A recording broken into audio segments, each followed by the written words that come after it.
नमस्कार, स्वागत है आपका एमपी तक पर। और इस खास पेशकश में हम आपको बताएंगे आखिरकार ये गुना में जो कुछ हुआ है, दलित किसान की पिटाई का जो मामला है, आखिरकार उसने इतना तूल पकड़ा कैसे, और कैसे महज 24 घंटे के भीतर ही कार्रवाई करते हुए इस पर सरकार ने 3 अधिकारियों को तो हटाया, लेकिन कांग्रेस ने भी इसके बाद फ्रंट फुट पे आकर के इस पूरी लड़ाई को एक सियासी रंग तो दिया ही, और यहाँ पे कांग्रेस ने भी अपनी समिति बनाई।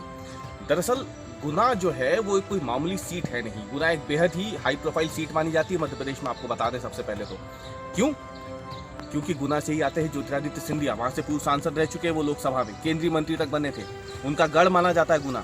तो कांग्रेस के पास तो एक बैठे बैठा बहुत शानदार मुद्दा मिल गया था कांग्रेस को कि आखिरकार भैया ये गुना जो सीट है, एक तरफ शिवराज सरकार पे हमला बोलो, दूसरी तरफ ज्योतिरादित्य सिंधिया पे हमला बोलो, क्योंकि उनकी वजह से ही तो कांग्रेस की सरकार मध्य प्रदेश में गिरी है। उनके समर्थित जो विधायक थे उन्होंने सबने इस्तीफा एक साथ दिया, 22 विधायक थे उनके, इस्तीफा दिया, मध्य प्रदेश में कमलनाथ की सरकार गिर जाती है। खैर, इन सबको अगर हटा भी देते हैं तो अब हम आपको बताते हैं कि आखिरकार गुना जो है वो आज की तारीख में एक महत्वपूर्ण मुद्दा क्यों बना, और क्यों इतना बड़ा मुद्दा बना कि देश भर में इस पर विवाद हुआ। कांग्रेस के पूर्व राष्ट्रीय अध्यक्ष राहुल गांधी तक को ट्वीट करना पड़ा। दरअसल मध्य प्रदेश में कमलनाथ सरकार की रवानगी के बाद 22 और फिर उसके बाद 2 और विधायक जिनकी मौत हो चुकी है, कुल 24 सीटों पर विधानसभा उपचुनाव बाकी हैं। हाल ही में बड़ा मलहरा से जो विधायक हैं कांग्रेस के, उन्होंने भी इस्तीफा दिया, अब वो भाजपा में आ चुके हैं, यानी कुल 25 सीटों पे उपचुनाव होने हैं।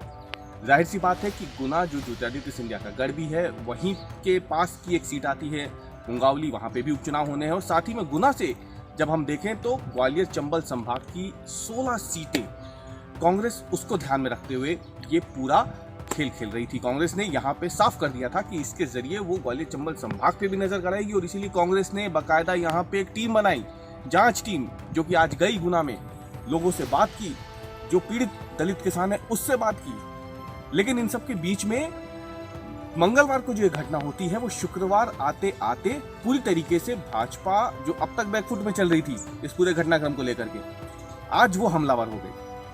भाजपा ने तो ये तक कह दिया कि जिस गब्बू पारदी का उस जमीन पर कब्जा है, दरअसल वो कांग्रेस की है। ये आरोप किसी और ने नहीं बल्कि खुद भाजपा के प्रदेश अध्यक्ष वीडी शर्मा ने लगाया। उन्होंने कांग्रेस के नेताओं का नाम तक गिना दिया। ये कहा कि कांग्रेस के नेता जो है वो गब्बू पारदी से मिले हुए हैं, उनके संरक्षण में हैं, और उनकी ही सरकार के वक्त गब्बू पारदी ने गुना में ये अतिक्रमण किया था। दूसरी तरफ नरोत्तम मिश्रा आते हैं।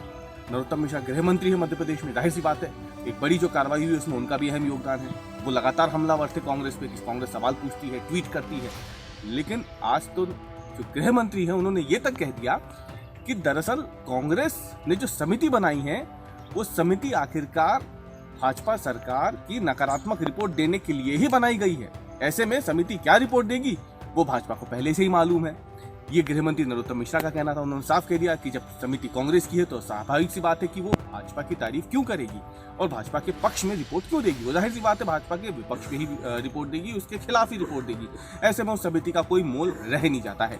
लेकिन इन सब के बीच जो बातचीत मैं आपसे कर रहा था वो आखिरकार यही कि ये जो पूरा मामला शुरू हुआ है मध्य प्रदेश में, ये यही खत्म नहीं होगा, ये जाएगा उपचुनाव तक। उपचुनाव, क्योंकि मध्य प्रदेश में जो होने जा रहे हैं ये मामूली उपचुनाव नहीं है देश के जो अन्य राज्यों में जैसे उपचुनाव होते हैं। क्योंकि उपचुनाव कभी होते हैं तो वो किसी विधायक की सदस्यता खत्म हो जाने से या फिर किसी विधायक के निधन हो जाने के बाद इक्का दुक्का सीटों पे होते हैं।